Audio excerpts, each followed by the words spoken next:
Mais grâce soit rendue à Dieu qui nous donne la victoire par notre Seigneur Jésus-Christ. 1 Corinthiens 15, 57.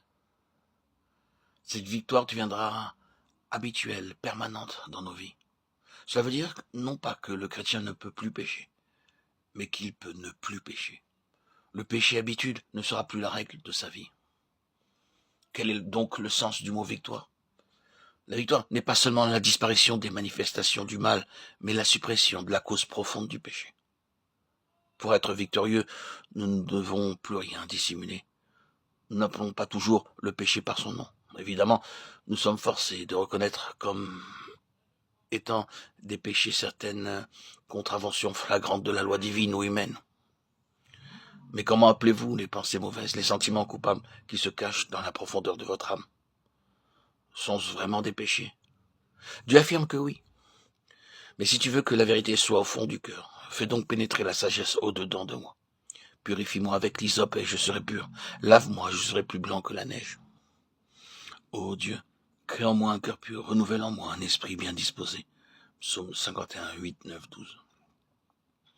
Ayant donc de telles promesses, bien-aimés, purifions-nous de toute souillure de la chair et de l'esprit, en achevant notre sanctification dans la crainte de Dieu. 2 Corinthiens 7, 1. Vous aviez l'habitude de vous mettre en colère, maintenant vous savez contrôler extérieurement, au moins, ces accès de violence. Mais vous éprouvez encore une grande irritation intérieure et du ressentiment. Est-ce la véritable victoire? Quelqu'un vous dit une parole méchante ou injuste, vous ne répondez rien et apparemment restez calme. Mais au fond, vous êtes fâché et vous vous dites « J'aimerais bien pouvoir lui dire ce que je pense ». Est-ce là la délivrance du péché? Une jeune fille de 16 ans vint un jour à une de nos réunions où nous parlions de la victoire complète sur le péché. Elle vivait avec une tante d'humeur difficile qui la grondait toujours. La jeune fille rentrait souvent très tard du lycée et lorsque sa tante la reprenait, un peu sévèrement peut-être, elle répondait impoliment. Elle quitta la réunion résolue de rentrer toujours à l'heure et de ne plus répliquer. Elle fit part de ses résolutions à sa tante, qui resta sceptique. Quelques jours après, la jeune fille rentra de nouveau en retard. Sa tante lui dit avec quelque ironie « Et tes bonnes résolutions ?» La jeune fille ne répondit pas. C'était une belle victoire, en vérité, car quelques jours plus tard, la jeune fille m'écrivit ceci. « Maintenant, je sais ce qu'est la vraie victoire. Car quand ma tante m'a grondé, non seulement je n'ai pas répliqué, mais je n'avais même plus envie de le faire. » Quelqu'un vous a fait un tort, vous ne dites rien, vous ne cherchez pas à vous venger. Mais au fond, vous en voulez à cette personne, et s'il lui arrive malheur, vous n'êtes pas trop fâché. L'esprit qui vous anime est-il celui d'un vrai chrétien?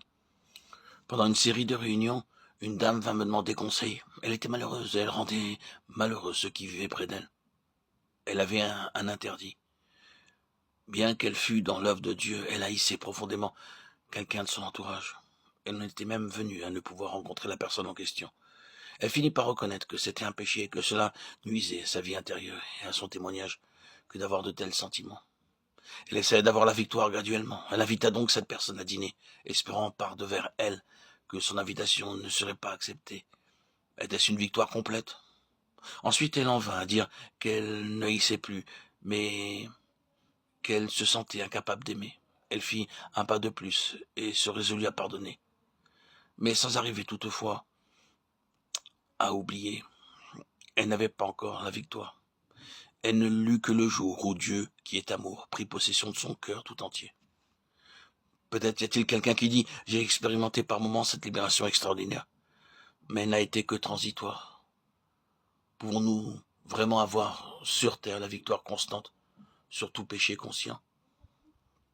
Si donc le Fils vous a franchi, vous serez réellement libre. Jean 8, 36. En effet, la loi de l'esprit de vie en Christ m'a affranchi de la loi du péché et de la mort. Romains 8, 2. Jésus est mort sur la croix du calvaire pour nous affranchir du péché, afin que cet affranchissement soit permanent. Il nous a envoyé son Saint-Esprit qui doit habiter en nous et nous diriger. L'homme charnel est sous la puissance de la loi du péché, mais il existe une autre loi, celle de l'esprit de vie. Et lorsque le croyant s'y soumet, il est affranchi de la loi du péché et de la mort. Là est le secret de la victoire sur tout péché conscient. Connaissez-vous cette victoire-là?